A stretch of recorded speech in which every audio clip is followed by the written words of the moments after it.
This morning we are returning to the subject of prayer. Part of the reason we're returning to the subject of prayer is that after last week's session, lots of response and feedback. And so it seemed clear to me that there was still more material yet to cover, and so we'll take another look at prayer this morning. Before we do, I want to remind you of this particular piece here, and I've been using it from the beginning because I was trying to find a way to help us understand in a concise way the kind of theology that we're talking about here. So progressive Christian religion, talking about progressive in terms of being open, scholarly, and inclusive, and that Christian refers to Jesus as the one we look to find a way of achieving peace.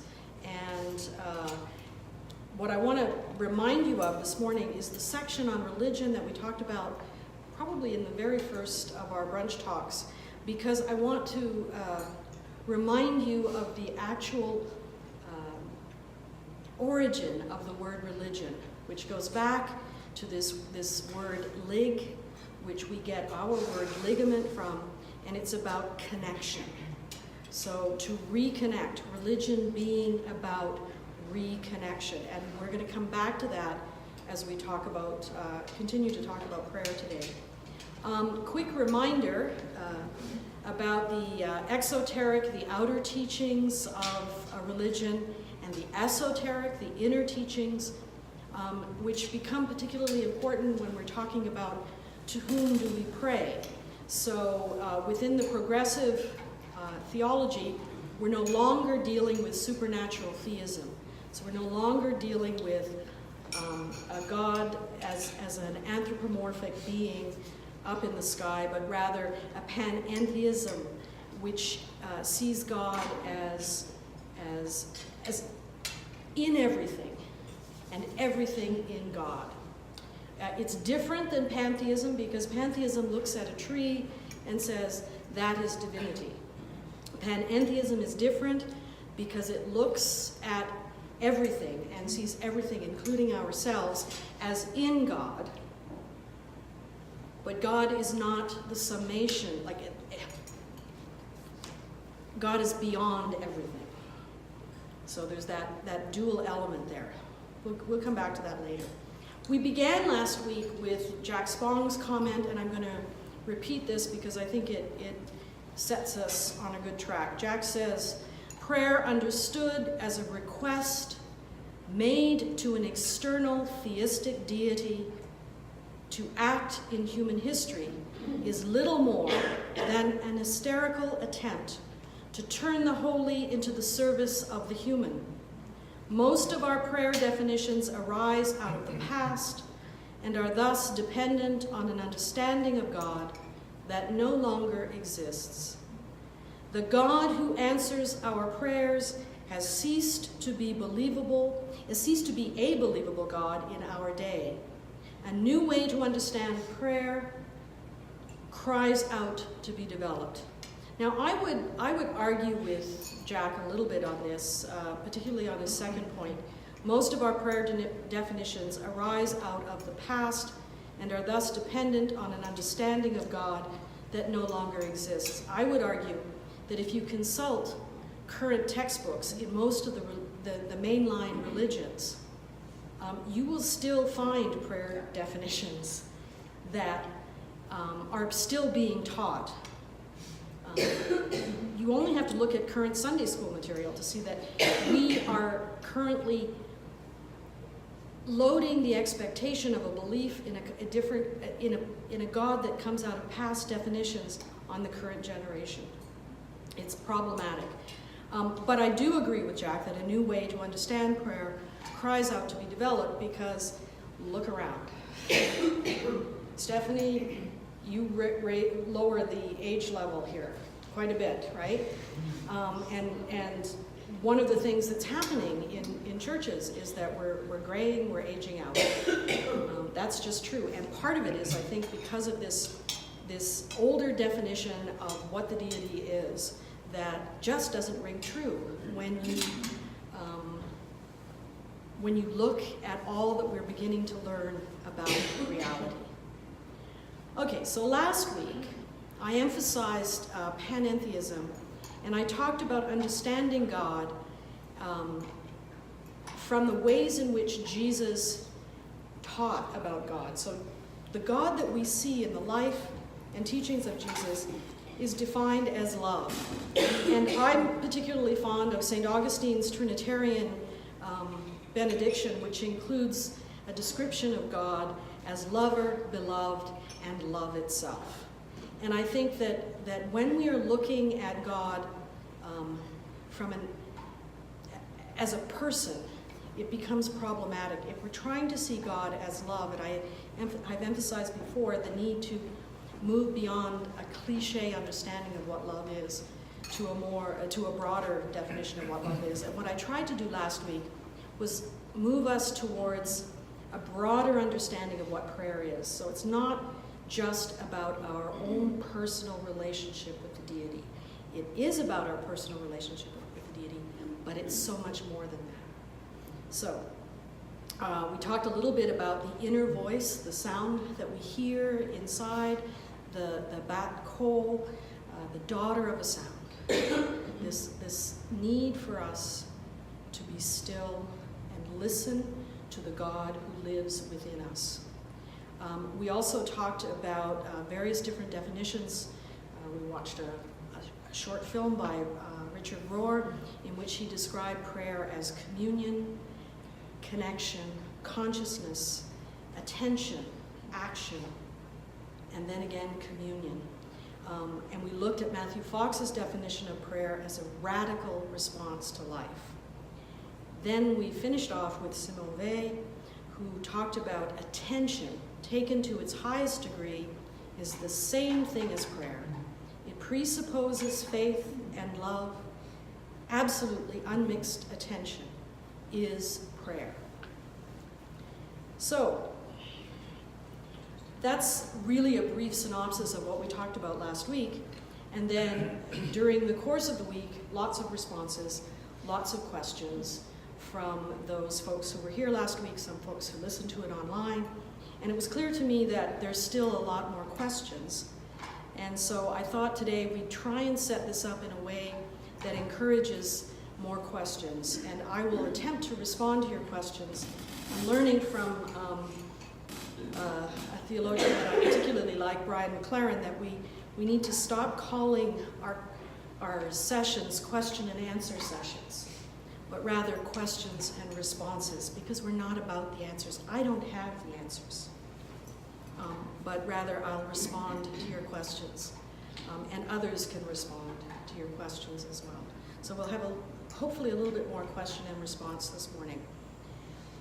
So the thing that I heard from many people is panentheism and thinking of God as some kind of love. It just doesn't do it for me.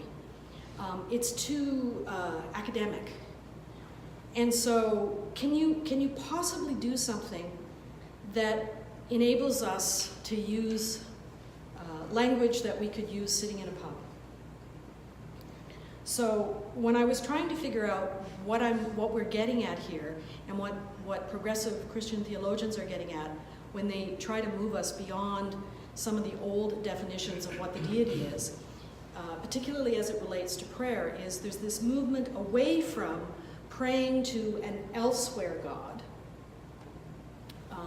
And Diana Butler-Bass talks about the omni-God, the omnipresent, the omniscient, and the what is it? It's all-knowing, all present, and all powerful. So God has all of these attributes, and she points to different ways of understanding God that don't include those things. That perhaps this omni-God has in the creation of the cosmos forfeited some of the power and given it as gift to the created creatures. And so that means that prayer then becomes something a little more than the way in which we've understood it for a good many years. So if pantheism doesn't work for you, think more in terms of the elsewhere God. I don't know about you, but for me, praying to the elsewhere God was how I grew up. And what we're talking about here is praying to the everywhere God. A God that exists and functions in, with, through, and beyond us. I've read a lot where people talk about in, with, and through. In fact, that's when you study the Eucharist in Lutheran seminary, you learn that the bread and the wine do their stuff. It's in terms of the Lutheran theology, we don't believe that the bread and the wine change into the body and blood of Jesus, but that Christ works in, with, through, and under the bread and the wine. So I've sort of stolen that piece of language because it works theologically, that the deity works in, with, through, but I think it's important for us also to talk about the beyond. Because if we are expanding our understanding of what the deity is, we need to realize that we're still learning about what it is that happens in prayer. And to date, I would suggest that it's still beyond us. And that God still has this ability, if God is indeed an everywhere God, to function without us. So, I'd like to begin this morning by talking. I'm going to throw out some phrases here and invite you to respond to the phrases. I talked last week about, and indeed through several of these brunch talks, I've talked about a posture of humility. Not a posture that you find in a lot of Christian denominations. A posture of humility. And so, one of the things that helps me to remain humble is reality itself. I mean, looking at a newborn baby. I don't understand how this, I know technically how babies are made, but where does life come from? Where does consciousness come from? The sort of first natural response in religion is one of awe and wonder. So the other piece that helps to keep me humble is that I thoroughly believe that the natural laws of the cosmos are gifts from the Creator. And the reason that that's important to me is to remember that the natural laws are not something foreign or other to the Creator. When we talk of miracles, we often talk of the elsewhere God intervening in the natural order and changing things, which is somewhat counterintuitive when we think that the Creator has something to do with the natural laws. Right? So the natural laws, if by sheer logic, are part of the ways of the Creator. Helps to keep me humble.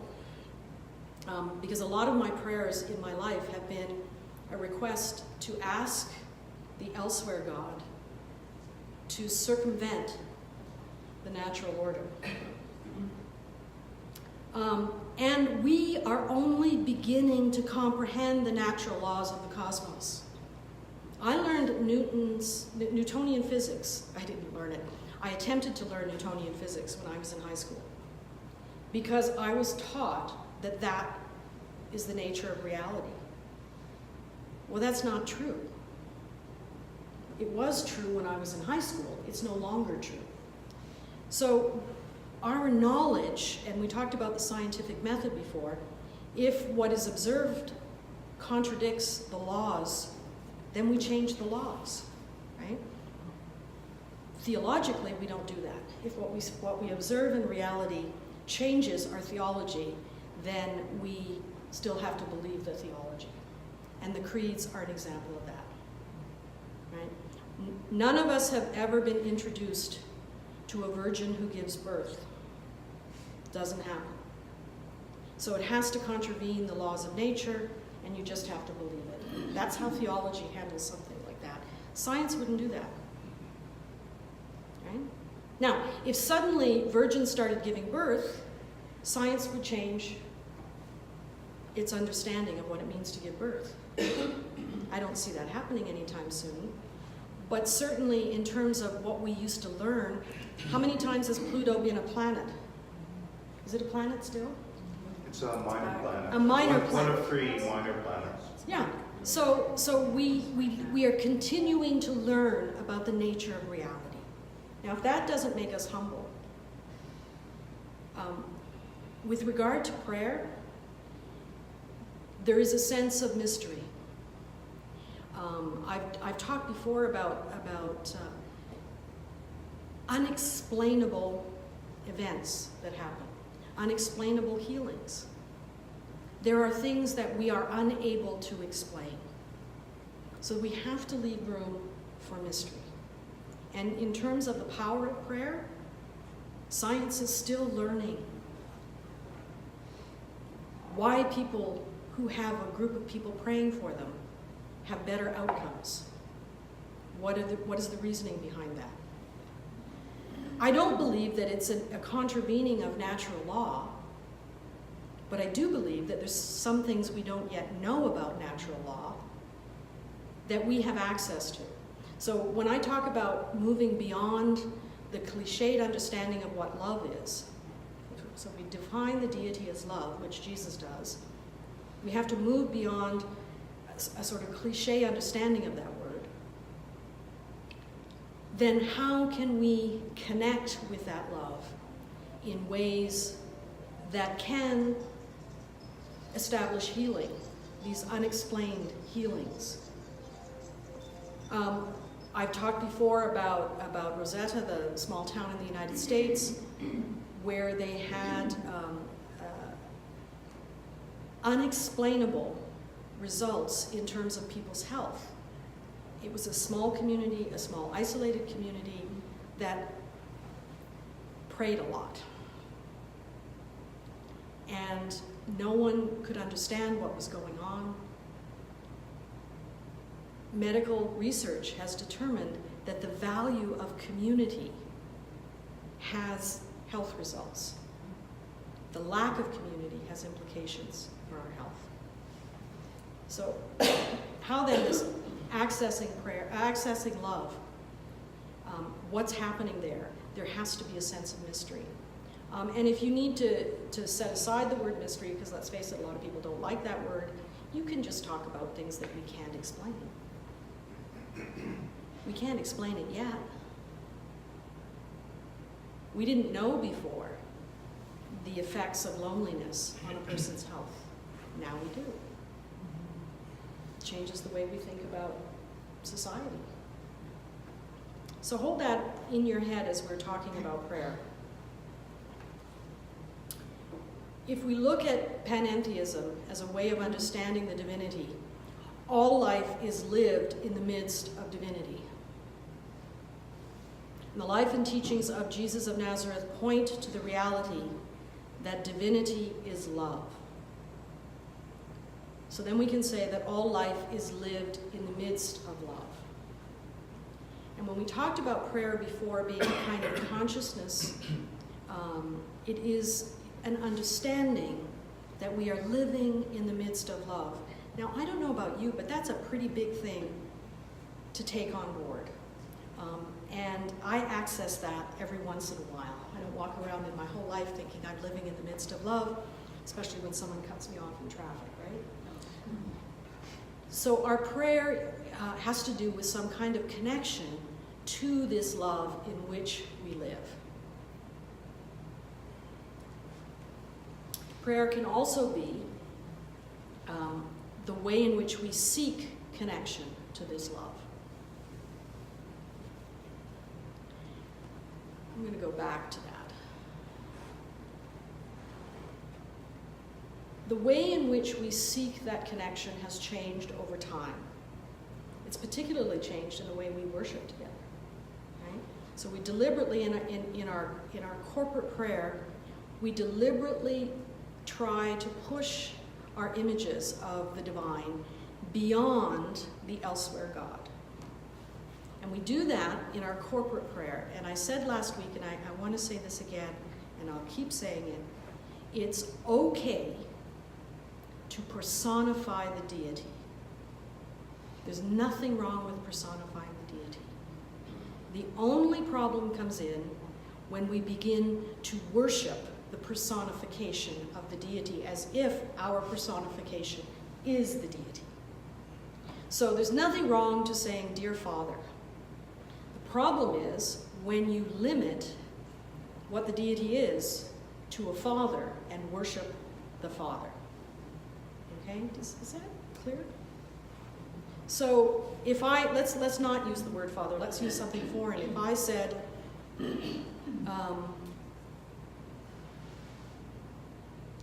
Scripture describes the divinity as a rock. Now, if that was the only metaphor we had for the divinity, that's a very limiting metaphor, right? Rocks are inanimate objects. They have their uses. And the way in which that metaphor is used is it's a rock on which you can stand. It's unmovable. It's going to be there for a while, right? If that's your only image of divinity, you have a very limited image of divinity. That's why we have a multitude of images for the divinity. But we settled a long time ago on a very patriarchal image of Father. And we began to worship that. And if you don't believe that, just remember back the language wars of about 20 years ago, when we began to use feminine images for God and the kinds of wars that created within denominations. It still does. You know, even within our own tradition, you are permitted officially to use feminine images for the divine, except in one spot. Any ideas where that is? In the Lutheran, I'm talking about the Lutheran Church and the Anglican Church. Nope. I can use all the images I want for God in communion. One spot where I can't. Baptism. We baptize in the name of the Father and of the Son and of the Holy Spirit. Now, I know people who have been excised from the Lutheran Church for broadening those images. Now, I don't only use those images. I consult with parents, and if people want Father, Son, and Holy Spirit, I will do that. But then I will include other images in the rest of the liturgy. Usually it's the mothers who want me to use broader images. But technically, I'm in violation of the rules in our church. And the main reason that we're not tackling those rules is because of the dissension that creates within the denomination. Right? Yes? So why is that the one spot that's untouched? Good question. Why is it? It perpetuates the power structure. Well, that's one way of looking at it. I agree with you, but the word is, if you were to ask someone, because that's what Jesus said to do, right? In the gospel text, it says, "Go therefore, baptizing in the name of the Father and the Son and the Holy Spirit." The truth is that in Jesus' day, that Trinitarian blessing did not exist. That comes from the author who's writing several generations later. But if you're talking to a particular audience, then you have to educate them. And so then you're going to have to educate folks about the reality that Jesus didn't say all the stuff that's been read in the scriptures. And you get that old argument, right? So that's why and so let's not talk about it, right? It's the same thing in the Lutheran Church. Why don't we stop with the creeds? Same thing. Lots of education has to happen. Until the creeds become such a hindrance that the church is empty, that's probably when we'll change. That's the current argument right now. As a confessing church, the Book of Concord, and I challenge anyone to read the Book of Concord and not come away going, that's what we're confessing to. It's in our Constitution. See? So to change these things is difficult. Right? Some of us have been through moving the altar from the wall and pulling it forward, and the kinds of dissension that created. So it's like with your kids. We just had grandchildren visiting. You pick your battles. What's more important, the health of the community or winning a particular theological point? It seems like a no-brainer to me. We're lucky that we're in a tradition that allows a certain amount of latitude, right? My bishop knows. We're also, the invitation to communion is supposed to be an invitation to the baptized. I was heartened to hear a couple of years ago, even our own bishop has dropped that. He invites everyone to the Eucharist. But our official dogma is still an invitation to the baptized. So we're to exclude those. I don't know how you would exclude someone from communion. It's for the hungry and the thirsty.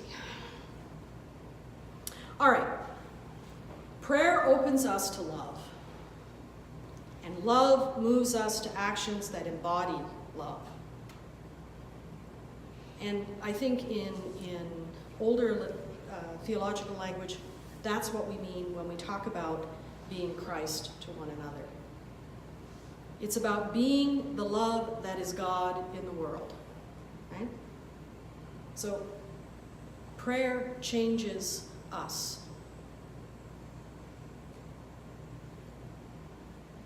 What does that mean?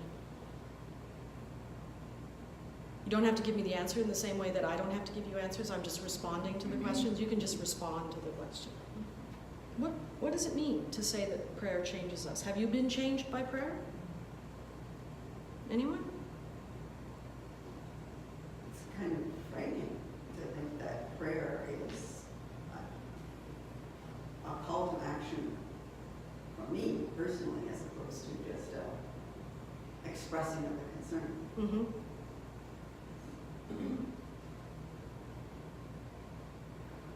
It helps you to see maybe the reality of the situation. Say more about that. Well, if you pray and you're thinking, you know, my mother is gravely ill, you know, am I praying in the middle of the prayer? You realize you're maybe not praying that someone intercede and make that woman healthy again, but you're praying for, you come to the realization that, you know, this is reality, and my mother will, you know, what will be in terms of my mother's health. Eric Schultz reminded me last week that of a line that's in Harold Kushner's book, Why Do Bad Things Happen to Good People? Yes.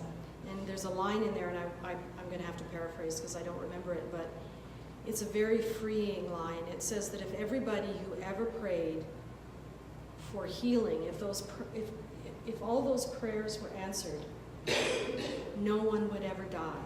Because, you know, if everybody's praying for healing, I've often gone into situations where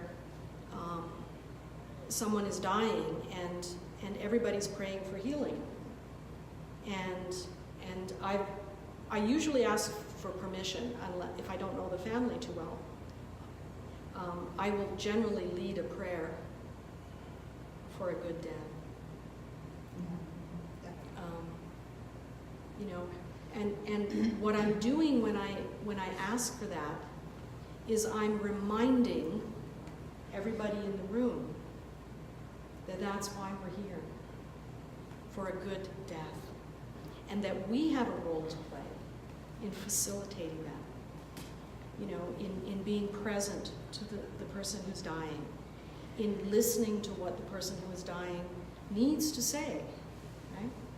I had a really good teacher in my clinical training, and he used to tell us that the most important thing when you walk into a hospital room, you don't have to ask the question, but you have to find out what needs doing and what needs saying. And so you listen to where the pain is. And hopefully, you can help people to say what they need to say. I'm thinking particularly of a family where there had been an egregious wrong committed by the person who was dying. And privately, that person needed to tell me that because I was wearing one of these. And part of what my role there was to help him tell his family what he had just told me. Because it wouldn't help them for me to tell them after he's gone. They needed to hear it from him. So what needs doing, what needs saying is also a form of prayer. That sort of listening to what needs to happen in a particular moment. And we get it wrong. We don't always get it right. We get it wrong from time to time.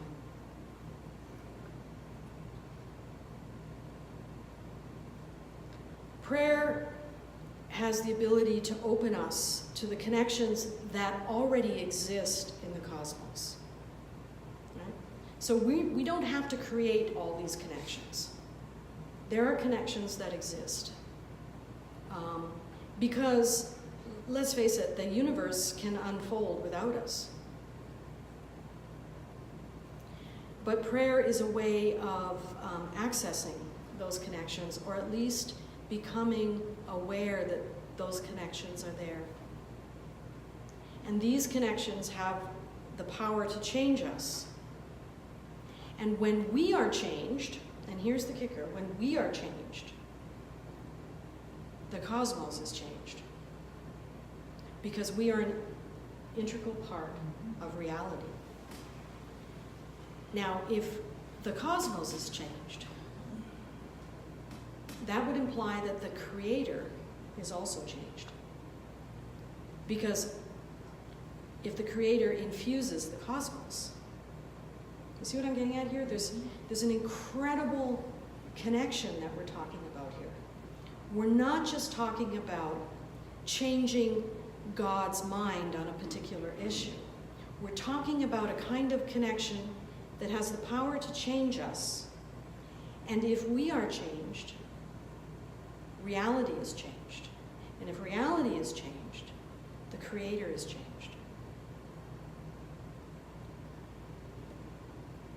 That kind of weakens the sense of created something. Say that again? To me, is it kind of, then the creator is now power, but then to me it diminishes that, like, I know where you're coming from. That's interesting. So is that important for you to, excuse me, I'm just going to fix this. Is it important for the Creator to be all-powerful? Is that still important? I don't, okay, if you think of it as creator kind of being, that's a bit personified, right? Creator, I think. Yeah, that's still a this personification. all-reaching energy entity out there.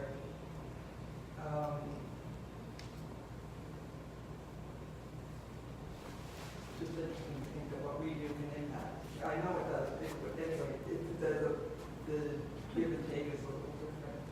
I don't know if it's important or not, it's different. It is very different. I find it terrifying myself, but terrifying in that kind of like mysterium tremendum et fascinam kind of terrifying. Sharon? Where I thought you was going with this was not the all-powerful aspect, but the unchanging aspect, which is kind of a rock. Like, with the world changing and everything around you changing so much and so fast, especially nowadays, thinking that God is unchanging is a rock that we can always count on to be unchanging. That's what I think is throwing me. Okay, and I think one of the things that 21st century people, we need, and I'm talking to myself here, I need to get over this unchangeable piece. Life is change. Every artist I've ever looked at has to address the fleeting nature of reality. It changes all the time. Even a rock. I have the power to change a rock. We can move mountains. Jesus says so, right? So he's a good Jewish teacher. And he knows that there's this image of God as rock. And Jesus says, if you have enough faith, you can move mountains. That means there's an impossible interpretation that you can change God. Does And he any- also say that he's the rock on which the church is built? Actually, he doesn't actually say that. Well, I don't think you'll find a scholar that would agree with that, but the rock upon which the church, the foundation upon which the church is built, which has worked, to Edward's point, to serve the institution for years, right? On Christ the solid rock I stand, all other ground is sinking sand. Yes, that sounds wonderful. In an age where we are full of so many fears, I think and here's what I think, here's the gift that progressive Christianity has to give to the planet. And I do think this is a really precious gift. And it's why I think this is important, and it's why I'm continuing to work in this field. I think we have a very precious, we're not the only ones who have this gift, but we do have a precious gift to give. And I think that gift has something to do with an understanding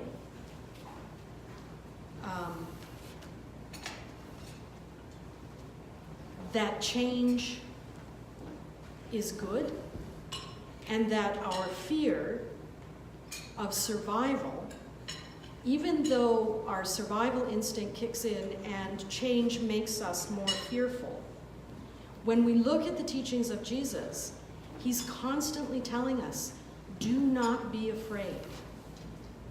Do not be afraid. How many times, and this comes through the writers, the anonymous gospel storytellers, they put this through so often. Jesus says, do not be afraid. And I think the thing that we have to learn from Jesus' teaching is that our tribalism was a means of survival. And what the Jewish people were grappling with was the incredible oppression of the Roman Empire. And they were retrenching into a kind of tribalism. And Jesus was saying, no, you don't need to worry about your survival. Do not be afraid. Not even death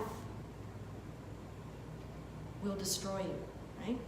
You need to adopt a way of being in the world that doesn't rely on our survival instincts. And certainly if you read, Don Crossan is good on this, right? If we continue to be fearful, and if we continue to allow our tribalism and our fears to dominate the way we are in the world, our level of violence will continue to escalate until we attempt to destroy the world. Right? I heard a frightful man yesterday on the news. Actually, it was on a television program. An American politician who had just come back from a tour of a nuclear bunker. And he was assured by the military brass that it was foolproof, that no one could hack it, everything would be fine. It's foolproof as long as we don't have a fool at the top. And I was like, I started getting really, really scared. I said to Carol a couple times that maybe we should think about moving to the Arctic, and bunker mentality, right? Let's build a bunker. Tribalism is not the hope for our future. Tribalism belongs in our past. Sadly, it's part of our present. And I think that the gift that we have to offer the world is to pointing towards human evolution, if you want to use that term, or you can talk about, the moral arc of the universe. If we want to bend that moral arc, we have to move beyond tribalism, denominationalism, and even we have to, and Edward will get to this in 2 weeks' time, but we even have to move beyond Christianity, right? We have to move to an understanding that we don't have the market on the truth. And I just think that it's shows God like that we have an influence on the cosmos and to a small degree, maybe eventually onto the Creator. And that picture increases our personal responsibility. Mm-hmm. It's different than if you have a God, then even if you don't fully believe it, but he kind of directs, and it's separate. But that picture means that we are part of it, and that increases our personal responsibility of what we're doing in this world. Yeah, I agree. And that's scary. That's thought. really scary. So correct me if I'm wrong, but what I'm thinking is that when we say that we can change God, the change doesn't have to be dramatic. It can be a very, very subtle change that we might not even be able to perceive at a conscious level. So that sort of brings it into context in my mind in terms of change. It could be very, very subtle, gentle changes. I think when we say that we are one, which we do in Christian theology, the New Testament says this, Paul says this, when we say that we are one, that means that if one part of the body is in pain, the body is in pain. And if there's joy for one, there's joy for others.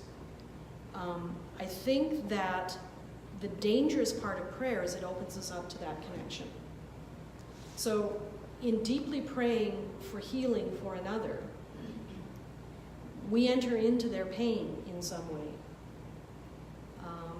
And maybe that's what we're trying to say when we use the phrase, I'll pray for you. Maybe that's what we're trying to say. Sadly, I think that many times, for me sometimes, I should speak for myself, many times I'm just trying to get out because it's too much, because I can't enter their pain. But if I tell them I'm going to pray for them, they'll let me go, right? But there are moments, and usually these happen without words. You've seen this. You go to a funeral visitation, and the widow is doing okay, and she's greeting everybody, and people are giving her all these lovely words, and she's receiving the words, and she's going through the motions, and they're going through the motions, and another widow walks in, and they fall into one another's arms because they know one another's pain. Now, prayer has the possibility of opening us to that kind of pain. It also has the possibility of opening us to that kind of joy. I did a wedding yesterday, did a prayer at the end of the wedding, and our faces were all falling apart from the heat, but there were tears of joy in that place because we were connected in a very special way to that moment. The notion that God is immutable, unchangeable, comes out of the Middle Ages when death was everywhere. And people wanted that rock not to move. They wanted there to be no changes. They needed, because they were so fearful, to have a constant. The reason the church is so slow to move is because life is changing all around us, and we want one place to stay the same. And the church has accommodated that. In the last 50 years, because I think the last big change in the organizational structure of the church happened after the Second World War. And it happened mostly in seminaries, and that has filtered down. It's taken all this time to filter down. When people suddenly had to deal with the concept of that if God is all-powerful and allowed the Holocaust to happen, that's not a God worth worshiping.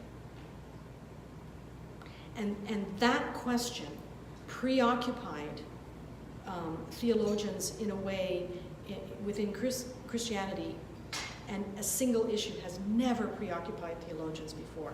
And at the same time that was happening, you had this explosion in New Testament studies in terms of the history of the New Testament. And those two pieces together enacted a change within the seminaries and the academies that has taken a very long time to filter down. But now we're living in the world of information. You don't just get your information from the pastor in the church on Sunday morning. You all read, you study, you listen to videos. It's all out there. And so the church can no longer control the message, can no longer keep things the same. And I think the results are being felt in huge ways. That's a bit of a tangent off prayer, but there we go. Prayer raises to consciousness our need for connection.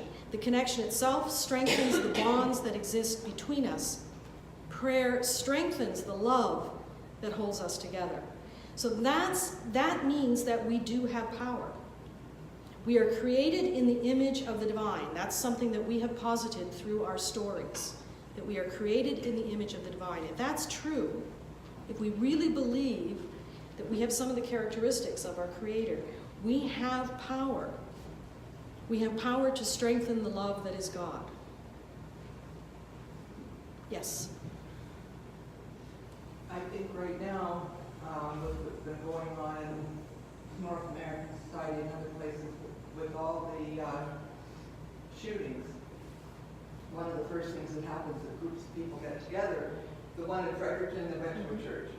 So when you talk about, these expectations, obviously people felt that the right place to meet was the church, but there is this business of getting together for the bonds, and it's almost the being together part is as strong as the praying part when it comes, and unfortunately we're seeing that over and over and over again right now, but I think that just kind of is a visual image of what you represent.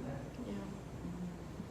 I also think, Fredericton, I haven't seen a lot of the coverage, but it's a smaller town, and so the church, I do know that the churches in Fredericton play a bigger role than, say, Toronto. So, for example, the last couple of,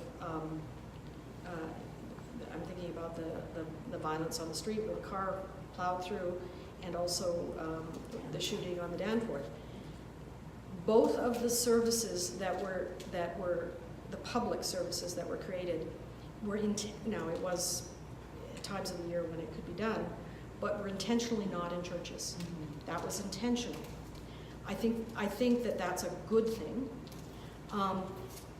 I also listened very carefully to the people who were chosen to lead prayer from all faiths. Were chosen very carefully to be inclusive in their prayer approaches.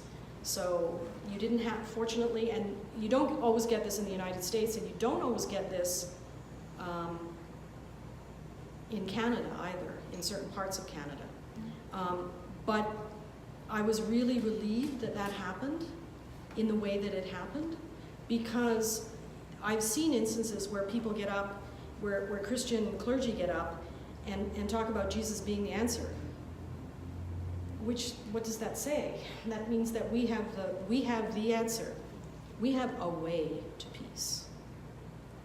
But that we also can learn from our sisters and brothers of other faith traditions. But to me, it's the getting together. The getting together is crucial.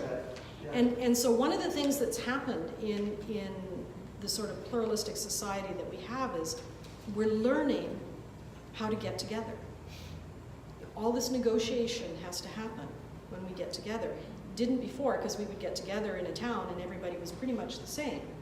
And nobody seemed that worried when I was going to school that the Lord's Prayer was being said. And what about, Joseph, who was Jewish? Why did he have to say the Lord's Prayer? Nobody cared about that in the 60s when I was in school. Nobody cared about that. This is an improvement, but it requires negotiation, and people get hurt in those negotiations, on all sides. But prayer makes us vulnerable, and if we really believe in the power of prayer, then it also makes the deity vulnerable. Because if we really believe in a connection with the deity, then the deity is open to us as well. I don't know how to quantify the kind of pain that must be experienced in the creator of all of this when we're busy making such a big mess. Just think of the fires that are burning.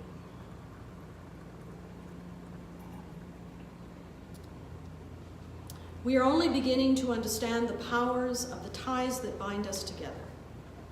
But one of the things theologians are beginning to understand, and I am beginning to feel, is that prayer is the activity that enables each of us to be givers to and receivers from one another of the deepest meaning of life, a meaning that we call God.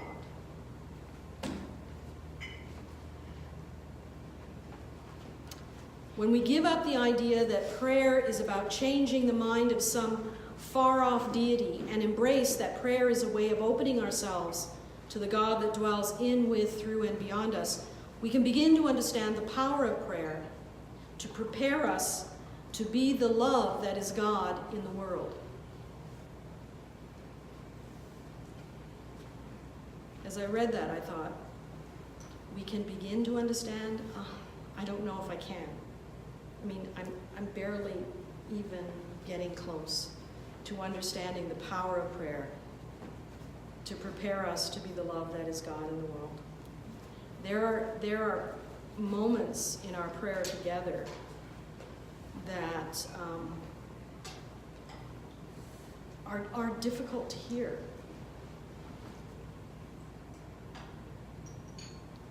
Because being love in the world is terrifying. Much easier to have God fix everything for us. But when you talk about a God that lives and breathes in, with, through, and beyond you, then you have some role in all of this. You have a role in the healing. You have a role in the restoration. You have a role in the salvation piece. Prayer enables us not only to connect to the source of life, love, and being, but to provide that connection to the source of life, love, and being to others. Prayer enables us to be more fully human, which in turn enables others to embrace their humanity. Now, what I mean by that, I'm going to go a little farther ahead here because I want to get to this.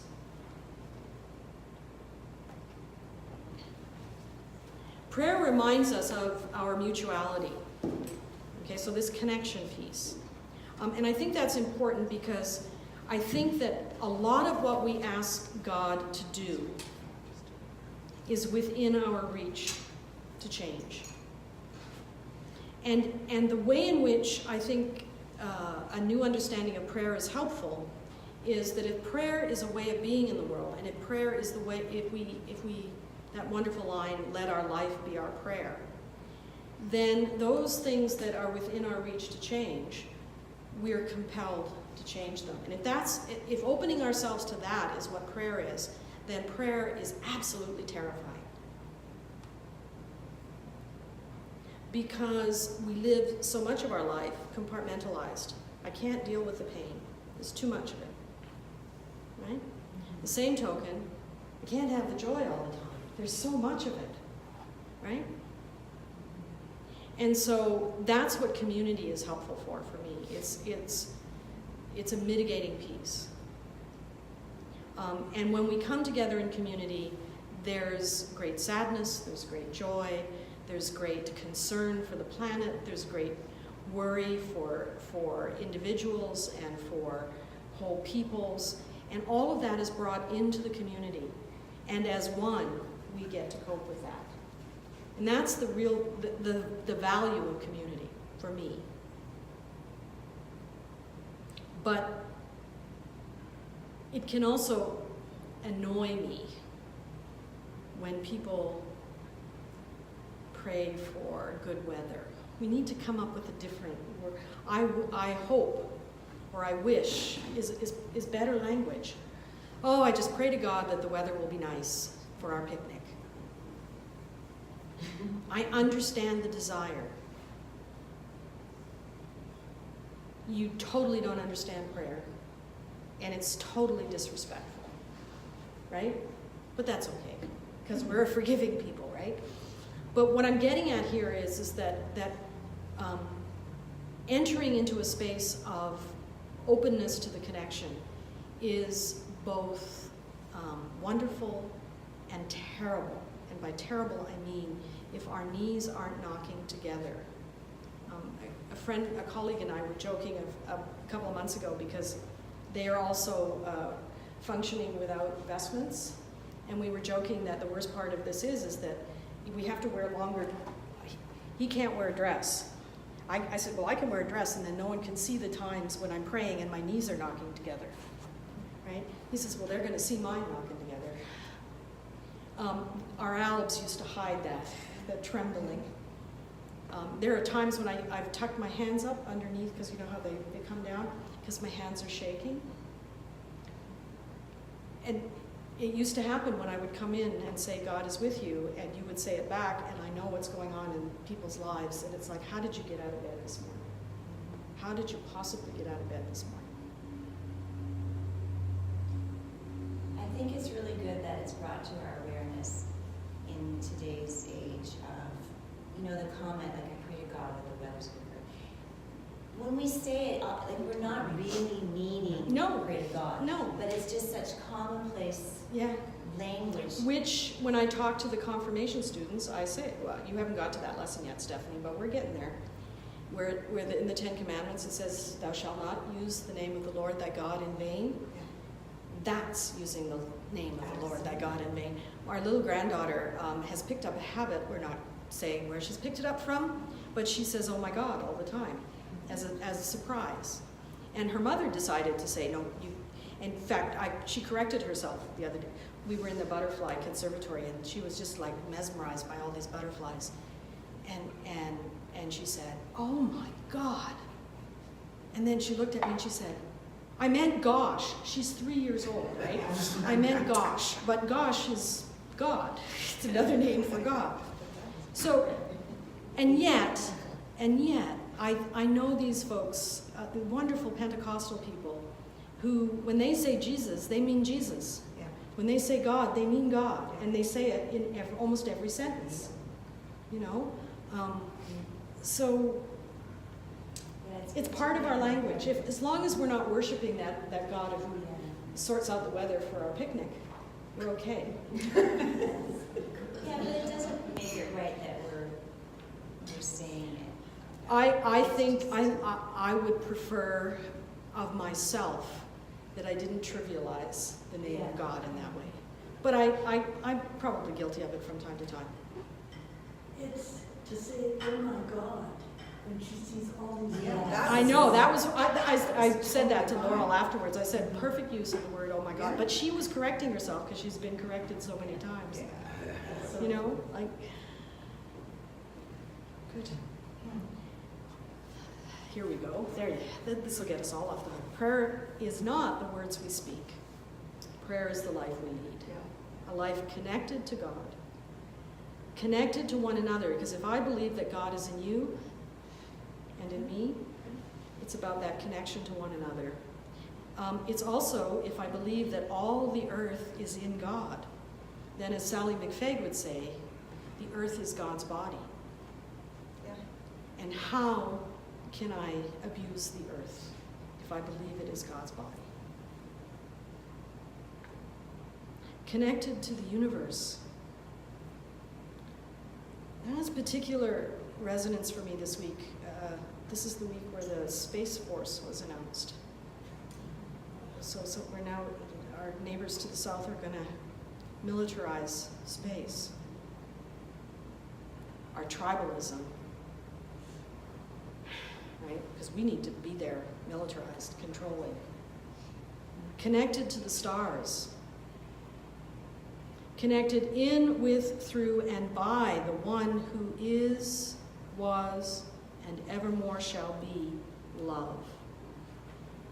The big piece that Jesus gives to the people of his day is an understanding of the divinity, not as somebody who needs to be placated, not someone that you have to make sacrifices to in order to appease, but rather as love. That's the big piece that Jesus gives to his people, and he gets that from his own tradition.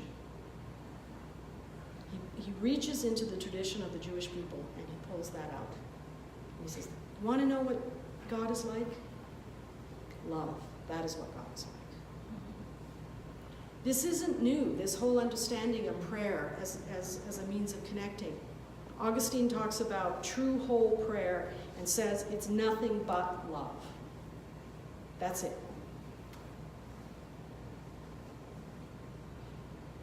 And I just wanted to remind you of this piece from Matthew Fox in which he talks about prayer as a radical response to life. And by radical, he means rooted. That's the word radical comes, getting to the root of things. So it's a really deep way of living that empowers love within us so that we can be love in action. And so prayer itself is a radical act because we're risking this connection to the love that is God. We're presuming the role of co-creators. And that's a really audacious thing to do.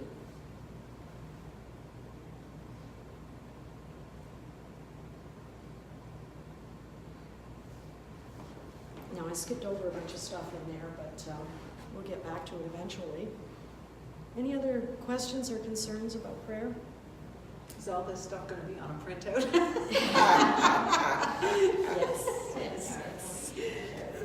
Yes, we'll put it on. I think the thing, and that's a really good point, Marnie. One of the things that I think is really, really difficult is, yes, everything changes, and that's a good thing, but change is also difficult. And so we need to be really gentle with one another. We need to be really, we need to not silence ourselves for fear of making a mistake. One of the things I've tried to do is encourage those of you who function as worship assistants to lead that time of prayer, this new way of praying that we do. Haven't had much success at that so far. And I get that because it is way more difficult to do that than it is to write prayers. It's much easier to just write prayers. It is so difficult to stand here and open ourselves up to all of that. We have no way of knowing where it's going to go. And that's okay. I know someone who said, I don't, when we get together and pray, I don't pray because I might say something wrong. That's so sad. I hope that we're forgiving enough that we're able to make huge mistakes. And sometimes it's okay to ask God to be a rock, or to want God to be a rock. Like if everything is just so crazy, so in the same way we would ask a loving partner to be what we needed them to be at that moment. Like, don't be nice to me. If you be nice to me, I'll fall apart. Have you ever said that? Mm-hmm. Don't be nice to me. Just don't say anything nice. I don't need that right now. You know? Like, sometimes it's okay to say to God, I need a father. I need a mother. I need a really powerful, vengeful God right now. That's okay. Because if we're talking about real relationship, like, look at the psalmist, right? How many times does the psalmist say, "Dear God, Joe Smith is a real schmuck. I don't like Joe Smith. Do something about Joe Smith." Right? Now, it doesn't come out in that language, but that's basically what's being said with all this poetry, right? Joe Smith is a schmuck. Do something about Joe Smith. Well, sometimes we just, you get to vent, even in prayer. But the deepening prayer, the healing prayer, is a really radical act of vulnerability. And we need to do that both in our private, individual prayer life and in our corporate prayer life. I think we need to sing, Marnie.